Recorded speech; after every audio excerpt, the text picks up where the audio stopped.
salve Luiz, entrando aí, grande amigo, sempre presente, bem-vindo meu caro.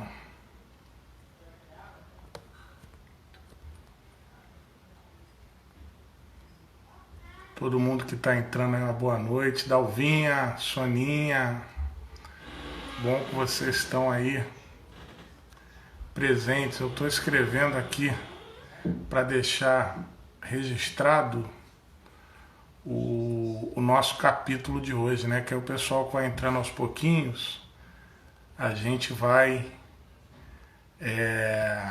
deixando, ó, entrando o pessoal aí hoje, todo mundo entrando, Rose, Heloísa, Estela, muito bom aí estarmos contando com esse grupo. A gente fazer um estudo de um capítulo que foi sugestão, né? Sugestão da Bia. Talvez vamos ver se ela entra aí depois também, colega lá da Ramatiz. Soninha e Dalvinha, companheiraças lá da Ramatiz. Amanda, Jamila, Rose, boa noite a todas. Para a semana que vem já tem mais uma sugestão, que é da Heloísa, né? E a gente vai amealhando sugestões, né? Às vezes sugestões que são pro dia a dia, às vezes o pessoal fala, pô, estuda aqui. E tudo assim, Nina, boa noite, também desejando para você aí uma felicidade de ter esse grupo. Tudo sugestões que a gente vai estudando, um desafio danado para a gente colocar em prática, né? Isso que a gente tem, esses ensinamentos crísticos, né? Mano, assim, Cristo já deixou para a gente tudo muito desenhado, né? Que ele veio aqui, aliás, foi se eu não me engano, foi na edição que eu enviei hoje por WhatsApp, ou foi na de ontem. Boa noite, Heloísa. Já tem a sugestão para a semana que vem, é sua, né? Já estamos aí nos preparando, nos programando. Mas que eu falo isso, né? Que Jesus ele deixou tudo desenhado mesmo que ele viveu, né? Vivenciou tudo, né? E Emmanuel ainda vem mastigar pra gente isso, né? Só para registrar, o Luiz, lembrando que esse texto ele é leitura suplementar do Evangelho no Lar, conforme o roteiro sugerido pela Sociedade Espírita Ramatiz, e ele é leitura do capítulo 23 do Evangelho segundo o Espiritismo, que a vossa mão esquerda não saiba o que dá a vossa mão direita, né? Então quem faz o culto do Evangelho no Lar, quiser ler esses livros como complemento, é sempre bom. Registrar a entrada da Ana, também amiga da Ramatiz, da minha Dinda, que eu sempre registro, que eu amo de paixão, que é um amor da minha vida, assim, que a minha Dinda tá sempre comigo, a queridona para mim, e me ensina tanto, me ajuda tanto, é um amor, sempre fico feliz quando a gente está perto. Estou com muitas saudades por causa desse distanciamento, em breve a gente vai se ver. O Luiz retificando aqui, o capítulo é o capítulo 13 do Evangelho segundo o Espiritismo, que dê, né, a vossa mão, que a vossa mão esquerda não saiba o que dá a vossa mão direita, né? E então o que eu dizia, assim, é um estudo nosso, né? Um estudo mesmo para a gente poder colocar em prática pouco a pouco, né? Tudo isso. Olha o Cadu aí, ó. Cadu é meu priminho, queridaço, tá aí. Helena, boa noite. Bruno, querido Bruno, hoje conseguiu entrar, hoje conseguiu chegar a tempo. E são estudos que a gente vem para juntos a gente tentando colocar em prática aí essa vivência crística, né? Que é um grande desafio. Mônica, seja muito bem-vinda a esse grupo. Estamos aí dando mais uns minutinhos para a gente poder iniciar a leitura. Hoje, como está aí fixado, nós estamos no Fonte Viva, que é o título que dá a coleção, né? O título da coleção Fonte Viva. São 5 livros: o Fonte Viva, Vinha de Luz, Caminho, Verdade Viva, Pão Nosso, Ceifa de Luz. Cada livro desse com 180 capítulos, onde Emmanuel vai fazer assim um manual quase que delineado, desenhado para a gente, do que foi a vivência crística, através de epígrafes que ele tira dos evangelhos, das cartas dos apóstolos, dos Atos dos Apóstolos, das cartas de Paulo, cartas de Pedro, do Apocalipse, né? Como é que foi? Ele vai trazendo isso para a gente de maneira muito didática, muito reta, muito objetiva, e a gente vai, enfim, aprendendo a lidar e aplicar isso no nosso dia a dia. O mais bacana é que esses textos, deixa eu ver aqui um detalhe, ó. Essa edição que está comigo, esse texto aqui, esse livro aqui é de 56. 56. A gente está falando aí de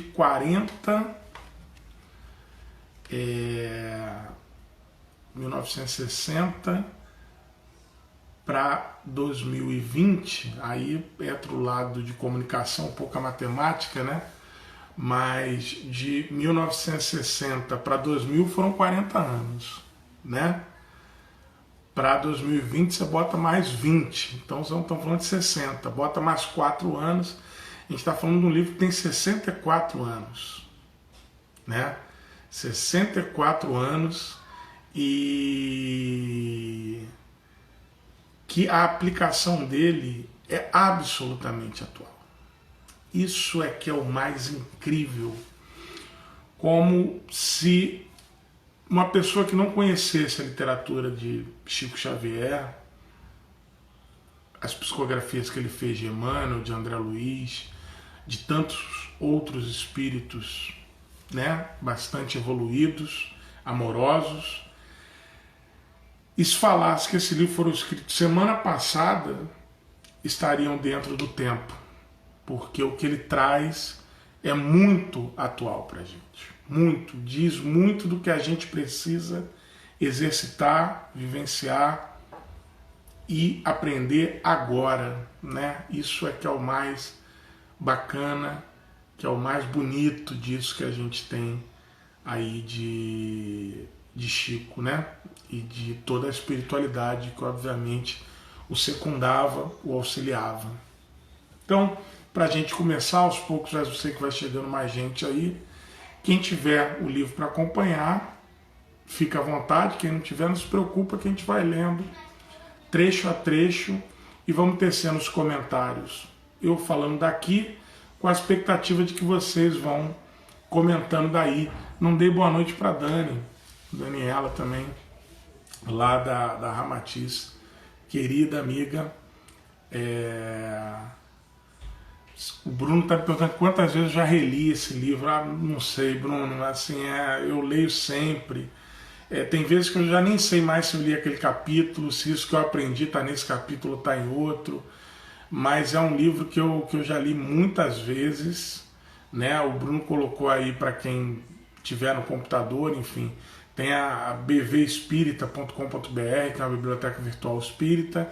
Lá esse livro tem também em PDF, quem não tiver ele físico, tiver o computador do lado, tiver um outro aparelho de celular, pode acompanhar também a leitura por lá, e é muito fácil encontrar. Se jogar capítulo 60 do Fonte Viva, aparece já esse texto pra gente. Eu li e reli já muitas vezes, não sei se li todos os capítulos, mas eu leio aleatoriamente, leio pro estudo e a gente vai lendo. E assim, cada vez que a gente relê, alguns capítulos estão marcados, estão com post-it, porque eu acho que me tocam muito fundo e eu preciso ler novamente, né? Mas já, assim, não cansa, não. Você nunca relê esse livro, eu te diria isso, Brunão. Assim, esses livros aqui da coleção Fonte Viva, você nunca os relê, né? Você sempre... eu respondi seu boa noite, Dalvinha. Não sei se você registrou, mas eu respondi teu boa noite lá no início. Assim que você entrou, eu estava digitando, mas não tem problema, dou outro boa noite para você, Dalvinha. Também o Daniel, que chegou agora. A gente deseja uma boa noite para todo mundo que tá aí junto com a gente nesse grupo. Então, antes da gente começar, só registrando para o Bruno que perguntou, né? Esse livro eu acho que a gente nunca relê, é sempre novo, é isso aí. É sempre um livro novo. Toda vez que você se deparar com os livros da coleção Fonte Viva, eles vão ser sempre novos. Não importa, porque tem a ver com o momento que a gente está vivendo. É o que eu estou falando, é um livro de 64 anos, que ele é sempre atual. Porque o nosso momento sempre vai ser diferente, né? Um rio nunca passa duas vezes pelo mesmo lugar, né? É sempre uma nova leitura na releitura. Então hoje nós estamos no capítulo 60 do Fonte Viva, no seu título Esmola, né? Esse título é um título muito sugestivo, um título que nos remete à materialidade, nos remete a pensamentos financeiros, no momento de tamanha dificuldade financeira que tantas pessoas a gente encontra na rua, né? E ele sugere muitas coisas para a gente, mas ele traz um aprendizado muito mais profundo, que nós vamos enxergar aqui junto com o Emmanuel, né? E ele já traz um trecho do Evangelho de Lucas, seu capítulo 11, que é uma fala de Jesus, que Jesus diz o seguinte: dai antes esmola do que tiverdes. É importante a gente compreender essa parte, porque nessa parte do Evangelho de Lucas é um momento em que Jesus faz uma censura aos fariseus, tá? Jesus, estava proferindo um discurso. Um dos fariseus o convida para que ele vá jantar na sua casa. Jesus aceita o convite e, ao chegar na casa do fariseu, o fariseu ele senta-se à mesa, começa a comer, e o fariseu se corrói por dentro e se indaga por dentro, porque Jesus não fez a lavagem das mãos, né? Não fez a asepsia necessária, né? Dando boa noite para Saskia. Saskia é a mãe do Cadu, né? Que estava aqui, falou oi aqui há pouquinho tempo. E para a Bia, que conseguiu chegar a tempo, que foi quem sugeriu a leitura e o estudo desse capítulo. Muito feliz por vocês estarem aqui. Então, só complementando, os fariseus tinham todo um ritual de higiene corpórea, né, que hoje nós precisamos inclusive ter pela situação pandêmica que nós vivemos, mas muito no sentido de purificação. Hoje nós precisamos de uma evidência científica, tá? Nós precisamos de uma evidência científica. Os fariseus tinham esse ritual por uma questão de purificação da alma. Eles se sentiam mais purificados quando obedeciam determinados rituais, né? E como Jesus não cumpriu os rituais devidos daquele momento,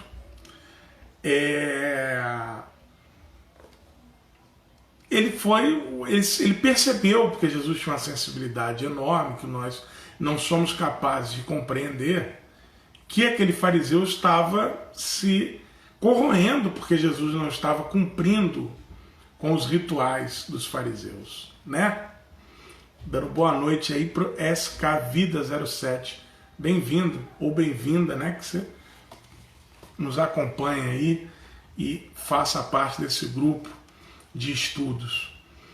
E Jesus, então, ele indaga, e ele, percebendo com a sensibilidade, ele faz uma censura aos fariseus, dizendo: vocês estão preocupados em purificar tudo o que está por fora, sem preocupar-se em purificar o que está por dentro, né? Ele chega, segundo o Evangelho de Lucas, a chamar os fariseus de nécios. Nécios, que eles chamam. Que é um termo que significa assim, ignorante, né? Mas não, obviamente, e jamais combinaria com a imagem de Jesus, um Jesus que brigasse, que agredisse. Ele chamou no sentido de quem, até porque nós temos traduções, aí existe toda uma série de questões que a gente precisa tomar muito cuidado, mas com certeza ele pontuou para aquele fariseu o quanto ele ignorava da verdadeira purificação. E num determinado momento ele diz: dai antes esmola do que tiverdes. Esmola no sentido de oferta, no sentido de oferenda. Oferece aquilo que você tem, né? Dentre essa censura que ele vai fazer ao pensamento fariseu com que ele foi recebido, ele vai falar assim: dá o que você tem. Dá o que você tem. Dai antes de esmola aquilo que você tem. E Emmanuel vai dizer o seguinte: a palavra do Senhor está sempre estruturada em luminosa beleza que não podemos perder de vista.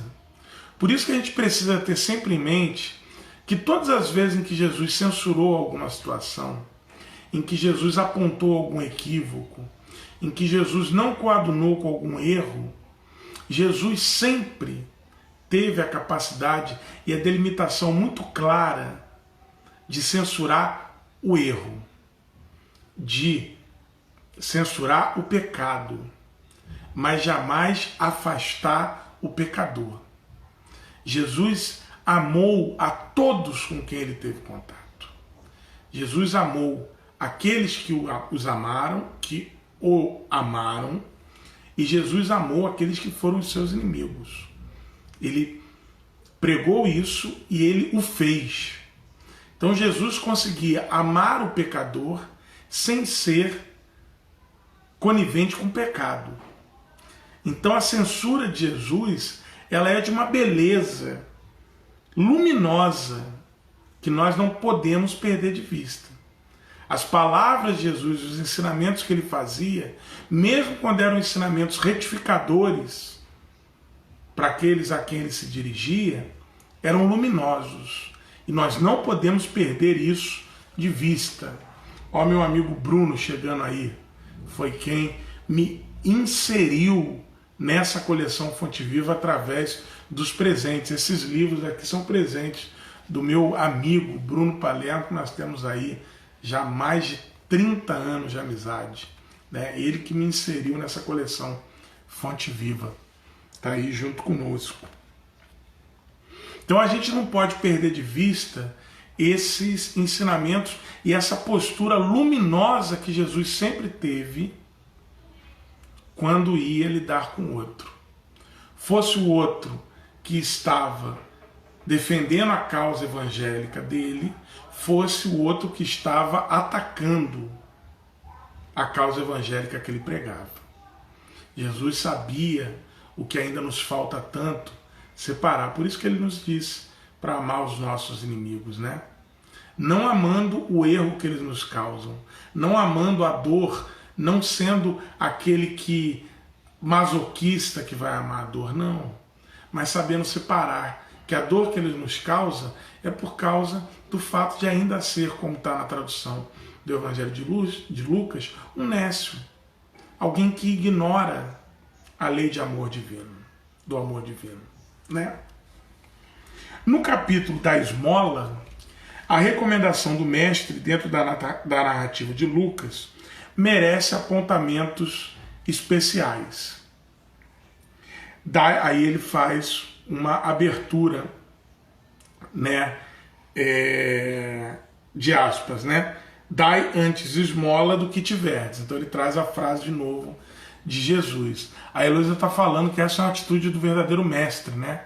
Jesus de fato era o verdadeiro mestre. Aquele que tem a responsabilidade de educar sem afastar o discípulo. Pois o erro é o trampolim para o acerto. Olha que bonita essa frase da Heloísa, né? O mestre que não afasta o discípulo, ele tem essa consciência de que o erro é um degrau, é uma escada, é o trampolim para ele acertar, né? E aí ele consegue fazer com carinho esse ensinamento, transferir aquilo que ele sabe e receber de volta muito aprendizado, sem afastar aquele que está sendo ensinado, né? E isso vai ser tratado aqui, nesse capítulo. Que ele diz assim: dai antes esmola do que tiverdes. Palavra de Jesus. E Emmanuel vai nos recordar: dar o que temos é diferente de dar o que detemos. Olha a diferença que Emmanuel vai colocar para a gente. Dando boa noite para Flavinha, que chegou agora aí, também querida companheira da Ramatiz. Bem-vinda a esse estudo dessa quinta. Dar o que temos é diferente de dar o que detemos, né? Deter é ter em nosso poder, ter posse transitória de alguma coisa.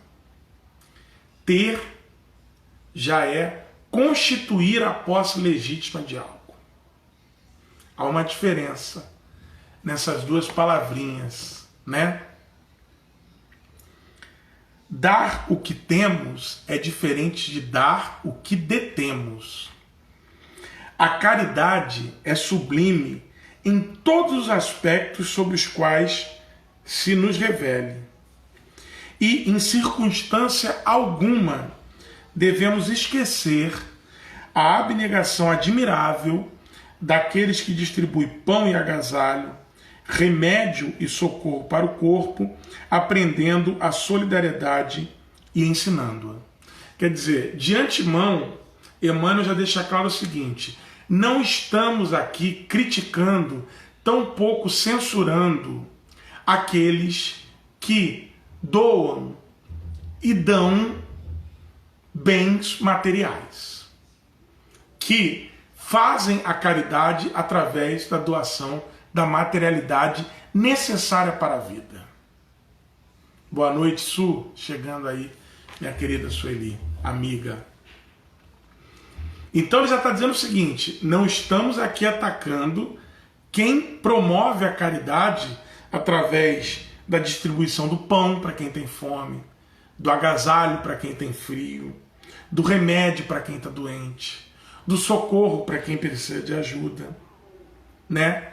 Isso é aprender a solidariedade. Isso é ensinar a solidariedade. Então isso não é censurável. Tenhamos certeza que não. É justo, porém, salientar que a fortuna ou a autoridade são bens que detemos, provisoriamente na marcha comum.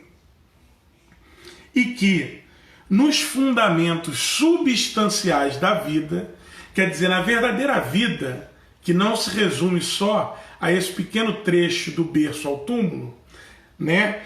Nos fundamentos substanciais da vida, a fortuna ou a autoridade, quer dizer, o cargo que eu ocupo, os bens que eu tenho, não nos pertencem. Por isso que eles são coisas que nós detemos transitoriamente. O dono de todo o poder e de toda a riqueza no universo é Deus, nosso Criador e Pai, que empresta recursos aos homens segundo os méritos ou as necessidades de cada um. Por isso que eu tenho aprendido muito nas minhas orações, nas minhas preces, pedir que Deus me conceda, ou aquelas pessoas em nome de quem eu oro, aquilo que eu mereço ou aquilo que eu precise.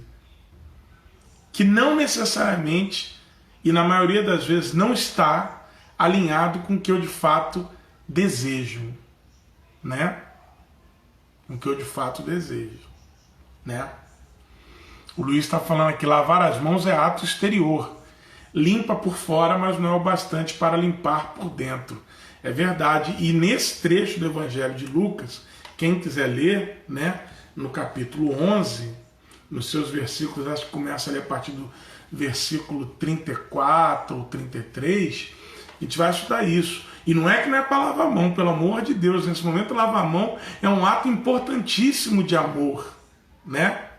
Só que não purifica por dentro, né? Lavar a mão é um gesto que nos ajuda e nesse momento é fundamental fazer isso de forma frequente, recorrente, principalmente se vamos à rua, principalmente se temos contato com algo que nos chega de fora. Jamais, pode passar, pode vir vacina, pode vir tudo, a gente vai ter que tornar isso um hábito ainda mais frequente. Incrivelmente, em 2020 isso não era um hábito frequente entre nós, né, na humanidade. Mas lavar as mãos como ato de purificação espiritual, não. Isso que Jesus dizia antigamente, né? Jesus, obviamente, não pregava a falta de higiene. O que ele estava dizendo é o seguinte: a higiene corpórea, necessária à materialidade, não assegura a higiene espiritual, né? Pelo contrário, aquele que realiza a asepsia espiritual seguramente há de manter em dia a sua higiene material. É de dentro para fora que a coisa funciona, não é de fora para dentro. Não esqueçamos, não olvidemos, assim, as doações de nossa esfera íntima. Aí ele está falando o seguinte: já combinamos aqui, já convencionamos aqui o seguinte: qualquer caridade de doação do que nós detemos, então quer dizer, se eu dou agasalho, se eu dou roupa, se eu dou comida, se eu dou remédio, se eu dou ajuda, isso é passível de todo júbilo, de toda alegria, e é ensinamento e aprendizado de solidariedade. Não há nenhuma censura quanto a isso. Nenhuma. Tá? Mas nós temos que nos indagar que nós devemos ir além de dar aquilo que detemos transitoriamente. É tão transitório isso que nós detemos, quando estamos falando na doação da materialidade, que Chico cunhou uma frase que diz que se algo sobra na minha casa, é porque falta na casa de alguém. Tudo que sobra para nós é porque está fazendo falta para alguém. Tanto que a natureza, ela tem o seu próprio equilíbrio. Qual é o único ser vivo que desequilibra a natureza? O ser humano, né? Eu já comentei aqui algumas vezes, em alguns estudos, né? Nós nunca vimos, por exemplo, você não vê um documentário do National Geographic Video e você vê, por exemplo, um leão quando ele está caçando cervos, quando ele está caçando uma gazela, algum animal para sua alimentação, e ele caça 2 ou 3 ou 4 para acumular. Não, ele caça aquele que é suficiente para matar a fome dele. A gaivota, quando dá aqueles voos rasantes a fim de pegar um peixe para o seu sustento, ela pega um. Não existe uma gaivota que tenha montado um estoque de peixes. A natureza, ela vive no seu equilíbrio, né? O sapo, quando vai se alimentar de insetos, ele pega aquele que é suficiente para a sua subsistência. O ser que desequilibra esse processo somos nós, os seres humanos. Aqueles que se dizem, aqueles que nos dizemos os mais evoluídos. Temos potencial e condição para tanto, mas precisamos exercê-lo. Precisamos tornar aquilo que está latente em nós em produção. Precisamos desenterrar esse talento e colocar em prática. Esse é o nosso desafio, né? Então, a gente pode sim exercitar a caridade através daquilo que a gente detém transitoriamente. Porque se sobra na minha casa, falta na casa de alguém. Logo, nitidamente já não é meu, que está sobrando.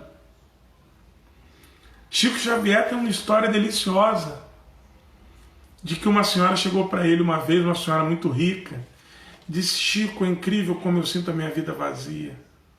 Eu tenho mais de 200 pares de sapatos. E Chico, com a sua simplicidade, disse: minha irmã, incrível. E só tem 2 pés, né? Com muito carinho, quase que numa brincadeira, Chico faz um ensinamento para ela. 200 pares de sapato, mas só tem 2 pés. Só consegue usar um par de sapato por vez. Ficarão sempre 199 pares sem uso, né? Então nós é que temos esse desequilíbrio. Por isso que a solidariedade e a caridade material já é um ensinamento para quem recebe e para quem doa, de que aquilo ali é uma doação de algo que nós detemos transitoriamente, que não nos pertence. É empréstimo da misericórdia divina. Né? Boa noite, Silene. Boa noite para minha esposa. Estava em trabalho, estava em reunião, mas conseguiu chegar a tempo aqui para acompanhar o nosso estudo. Né? É a audiência firme daqui de casa, porque a filharada, eles têm outro, nesse momento eles têm outras prioridades, né?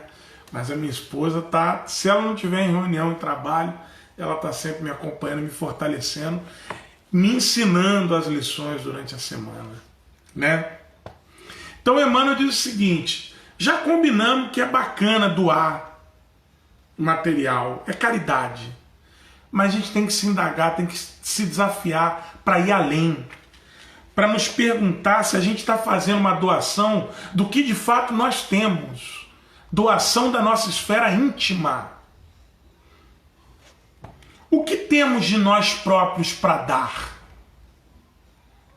O que de fato a gente tem? É isso aí, Bia. Agora é que Emmanuel nos coloca para pensar. O que nós temos? Não é o que detemos. Não é que eu tenho um dinheiro para ajudar a Sociedade Espírita Ramatiz ou outra casa que precisa de auxílio e que é louvável que nós possamos doar. Não são roupas em excesso que eu tenho, que eu posso compartilhar, não. O que eu tenho mesmo para dar? Que espécie de emoção nós estamos comunicando aos outros? Olha como é que a reflexão fica mais profunda. Estamos saindo do que nós detemos transitoriamente e entrando naquilo que nós temos. Porque o que nós temos é o que nós somos. É aquilo que nós não precisamos falar que temos. Sabe por quê? Porque fala por nós. É aquilo que os outros enxergam que nós temos, que muitas vezes nós sequer reparamos. E que agora, nesse período todo, nesse turbilhão todo que entrou a humanidade de quarentena, em que a gente nos viu obrigado a nos conhecer a nós mesmos, nós estamos descobrindo o que é que nós temos. Que reações provocamos no próximo? A reação que provocamos no próximo é um reflexo do que nós temos para dar. Se eu estou provocando uma reação negativa no próximo, significa que o que eu tenho dentro de mim não está muito purificado. Olha Jesus conversando com o fariseu lá. Dai antes de esmola aquilo que tendes. Se você está provocando uma reação negativa no convidado que você chamou para jantar contigo, significa que o que você tem dentro de você não é exatamente algo positivo.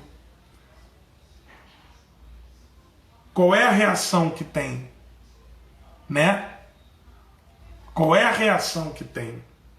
O Daniel está lembrando aqui do Instituto Ayrton Senna, voltado para as crianças, né? É um pensamento que ele tinha dessa doação, de tudo que ele conseguiu amealhar transitoriamente, tão transitório que hoje já não pertence mais a ele, pertence a quem cuida e mantém esse trabalho iniciado por ele. Mas veja como é transitório.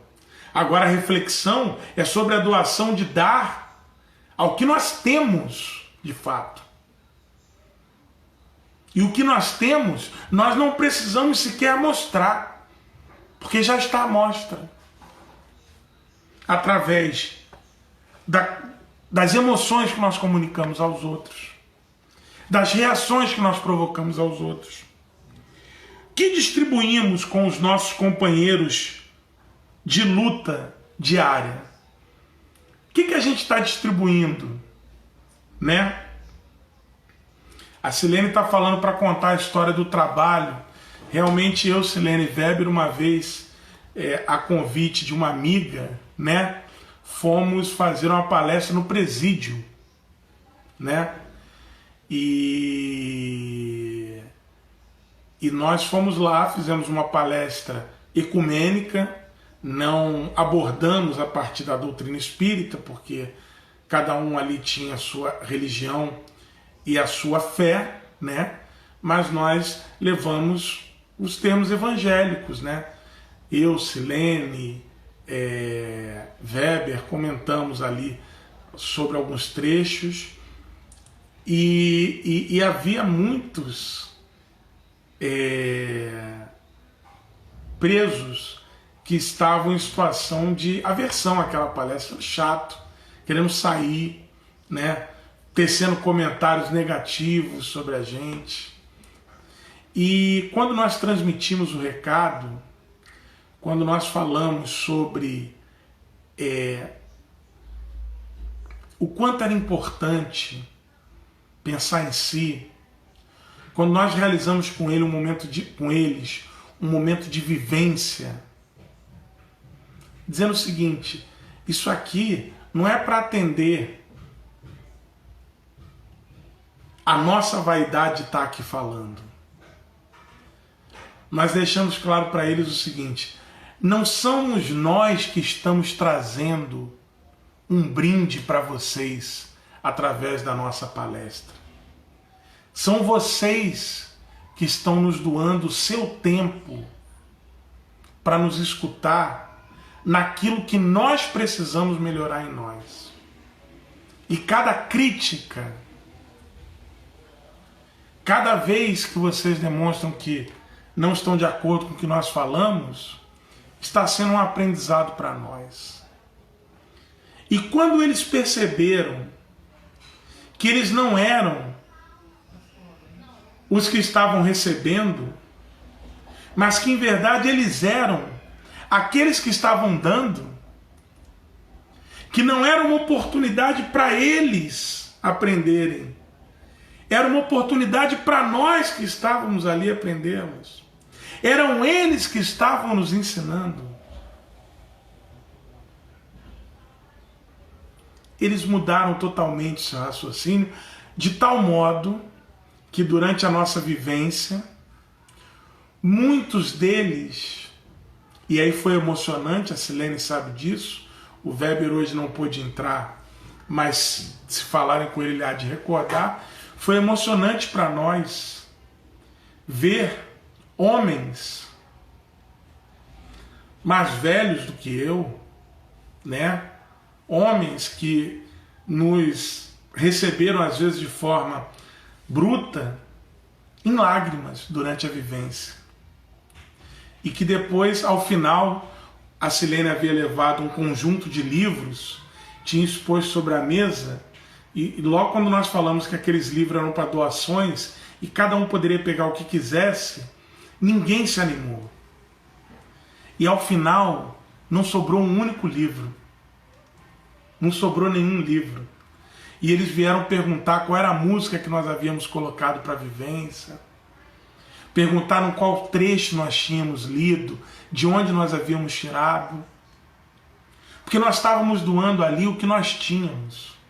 E o que nós tínhamos naquele momento nada mais era do que o aprendizado de lidar com pessoas que nós não conhecíamos. De lidar com pessoas que estavam numa situação que eu não fazia ideia de como era. E o que eu tinha naquele momento para ofertar, o que Silene tinha naquele momento para ofertar, o que Weber tinha naquele momento para ofertar, era um pedido. Nos ensinem.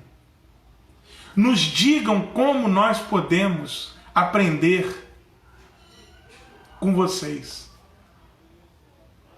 E aquilo foi muito rico e muito emocionante. Porque eles perceberam que eles provocavam emoções em nós. Que eles tinham a dignidade e a humanidade de serem escutados, de serem vistos. Nós não estávamos ali para ser vistos.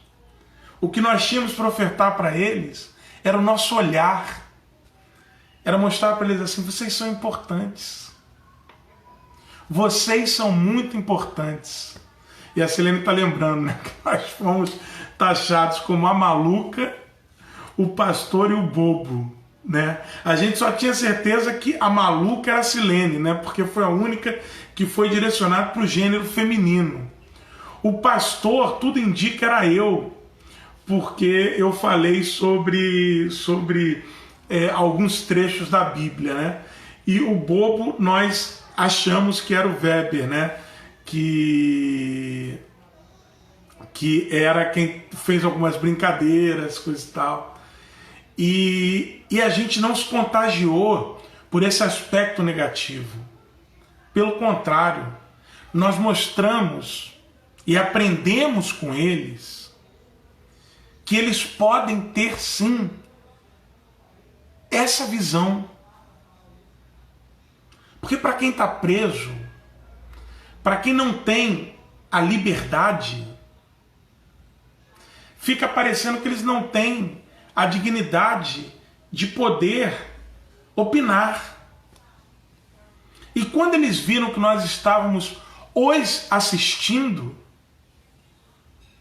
que as reações que nós provocávamos neles eram os nossos ensinamentos, eles mudaram. A esfera mudou. A psicosfera, a egrégora do ambiente mudou. E a gente termina com todos os livros que nós levamos, das mais variadas matizes que a Silene levou. Tinha livro de espírita, de autoajuda, livros poéticos, né? E todos os livros foram doados. Não houve um que saiu dali sem livros, inclusive combinando entre si que depois de terminar de ler, eles iriam trocar, porque um tinha interesse naquele, outro tinha interesse naquele outro. Foi uma experiência realmente que nos fez pensar na doação do que nós temos. Do que nós temos. Ali nós estávamos exercitando o seguinte, porque fazer uma palestra para convertidos é simples. Falar de religião para o religioso é simples. O religioso já está esperando receber aquilo. O desafio é você falar para quem não está esperando. E quando você vai falar para quem não está esperando, você não vai falar para doar. Você vai falar para receber. Porque a escuta, meus irmãos, a escuta não é uma atitude passiva. Ela é, antes de tudo, uma atitude ativa.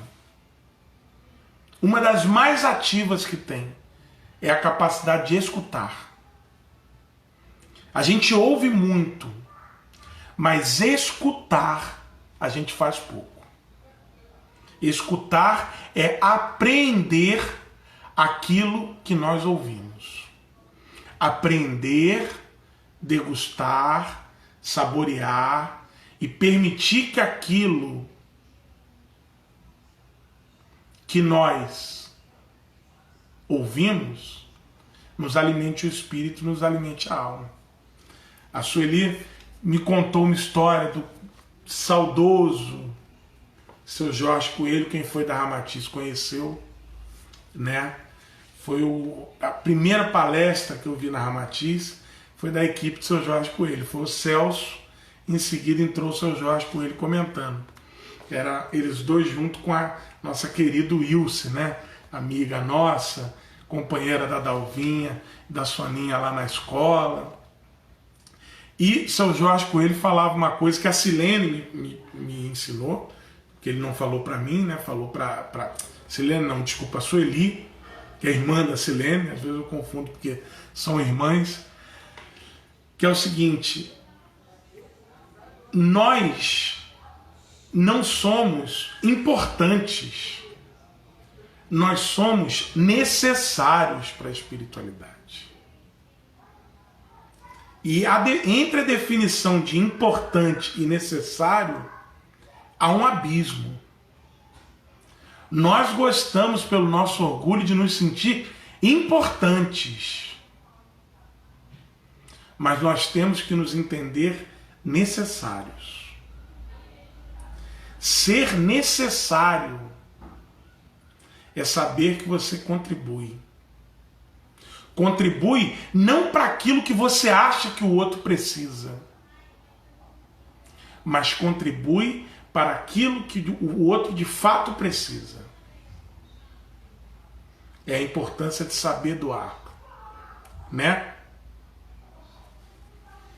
Que estão vários comentários aqui maravilhosos. De fato, saímos de lá preenchidos de Deus.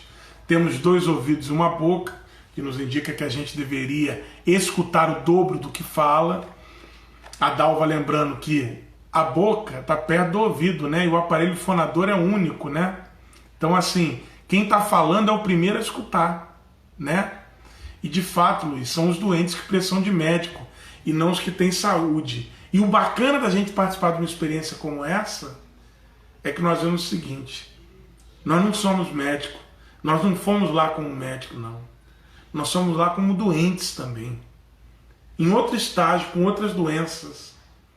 E nós nos tratamos em conjunto com aquele grupo. Foi de fato maravilhoso. Qual é o estoque dos nossos sentimentos? Pergunta Emmanuel. O que a gente está estocando no peito, hein? Isso é o que a gente tem. Isso não é o que a gente detém, não. Os sentimentos que a gente estoca no peito é aquilo que a gente de fato tem. É o que de fato nós podemos doar. Que tipo de vibrações espalhamos? É a pergunta, né? Para difundir a bondade, ninguém precisa cultivar riso estridente ou sorrisos baratos. Quer dizer, Emmanuel não está convocando a gente para o riso fácil, para o riso bobo. Não. Mas, para não darmos pedras de indiferença aos corações famintos de pão de fraternidade, semana passada falamos sobre os pais que não dão pedras aos filhos que lhe pedem pão, né? Para a gente não dar pedra de indiferença para quem está pedindo pão de fraternidade, é indispensável amealhar em nosso espírito as reservas da boa compreensão, emitindo o tesouro da amizade e entendimento que o Mestre nos confiou em serviço ao bem de quanto nos rodeiam, perto ou longe. Perto ou longe. É sempre reduzida a caridade que alimenta o estômago, mas que não esquece a ofensa,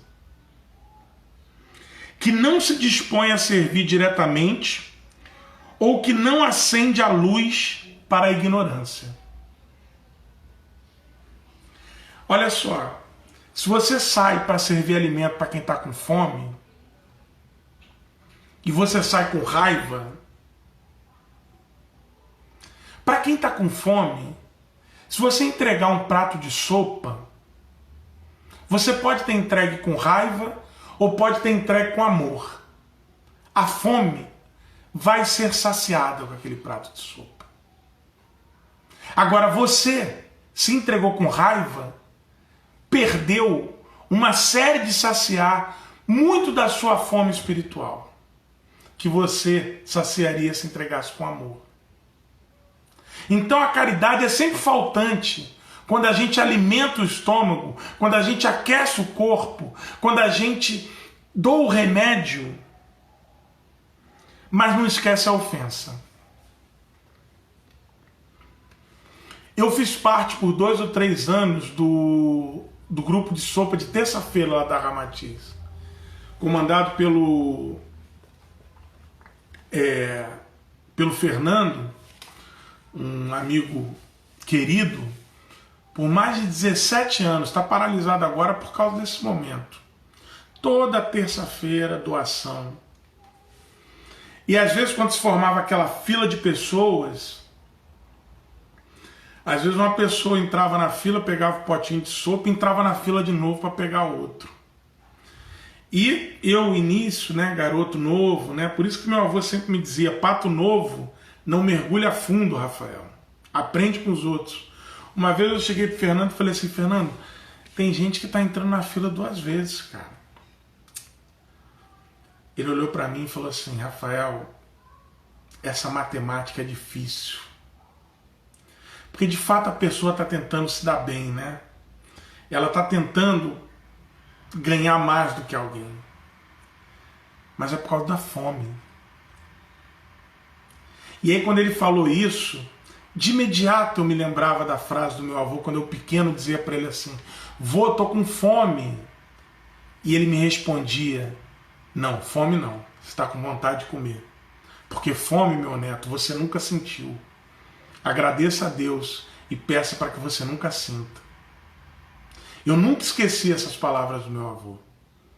Toda vez que eu dizia para ele: vô, tô com fome, ele dizia: não, você está com vontade de comer. Porque fome é uma sensação que até hoje, graças a Deus, eu nunca tive a oportunidade de sentir. E aí quando o Fernando me falou aquilo, eu falei assim: é verdade. É uma matemática difícil. Porque a gente tem que distribuir uma para cada um.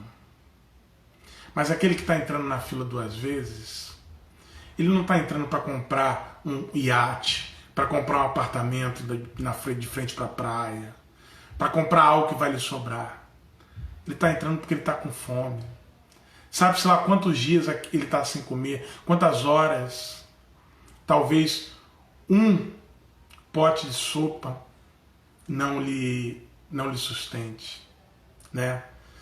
Renata, minha esposa, sabe do meu avô, um grande sábio, porque muito do que ele me ensinou está sendo passado adiante, né? Essa é a grande imortalidade da vida, né?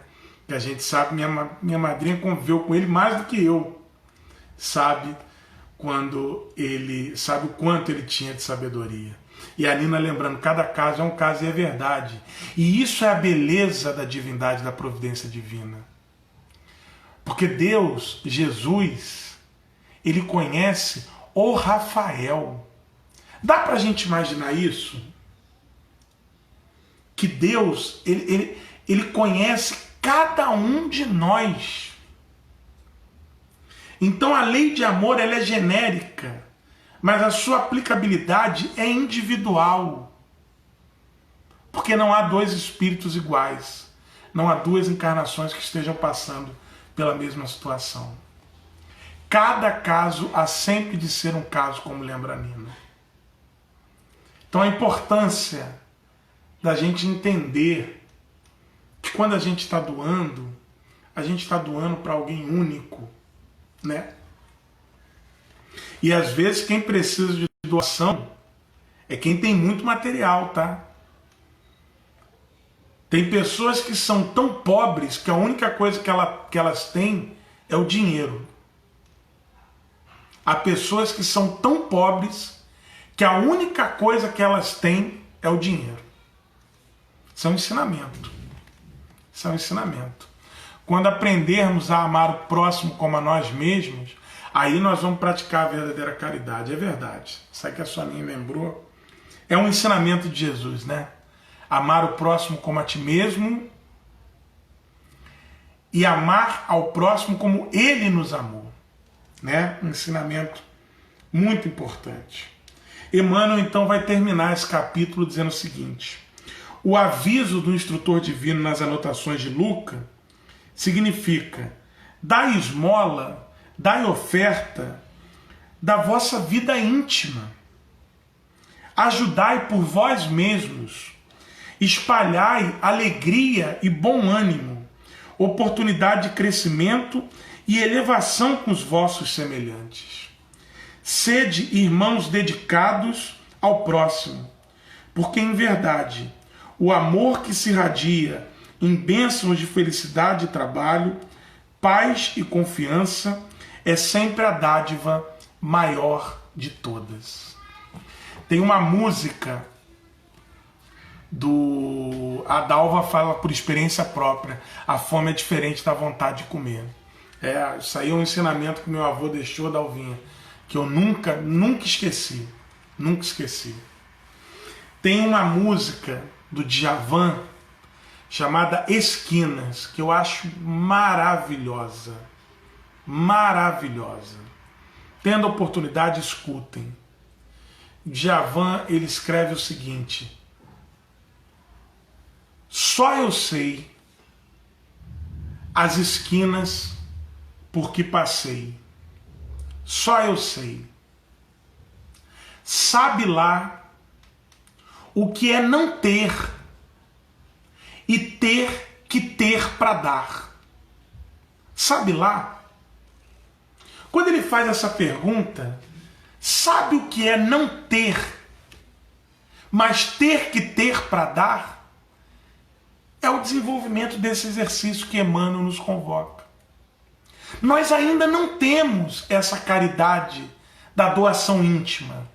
Nós ainda não temos a reserva, o estoque suficiente de amor, de benevolência, de indulgência, de perdão para com os outros. Mas nós temos que ter isso para dar aos outros. E sabe como é que se constrói esse estoque? Dando. Isso que é a maravilha da matemática divina. Quanto mais você doa aquilo que você não tem, quanto mais você doa amor, mais amor você se preenche. Quanto mais você doa atenção, de mais capacidade de ser atento você se preenche. Quanto mais você doa o seu tempo, mais tempo você encontra para doar a quem precisa. A matemática divina é maravilhosa. Toda doação não diminui o nosso estoque de sentimento. Toda doação verdadeira, calçada no bem crístico, só faz o nosso estoque de sentimento crescer. Esse, pois, o nosso aprendizado. Esse, pois, o aprendizado desse capítulo 60, esmola.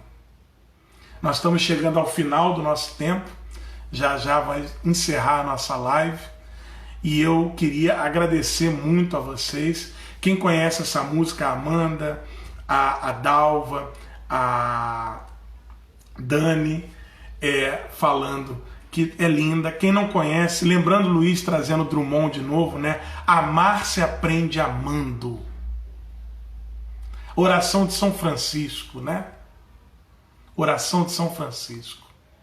Então, eu sugiro, faça uma reza, uma oração de São Francisco e depois coloca no YouTube Esquinas do Djavan e escutem, sob a ótica desse estudo hoje, esmola, capítulo 60 do Fonte Viva, para vocês entenderem o quanto isso está harmonizado. Então, meus irmãos, muita luz, uma semana de muita saúde para todos vocês, muita gratidão por isso que vocês me doam, porque aqui eu venho aqui para receber, para aprender, graças ao tempo de vocês. Que semana que vem nós estejamos aqui juntos. Um beijo no coração de todos vocês.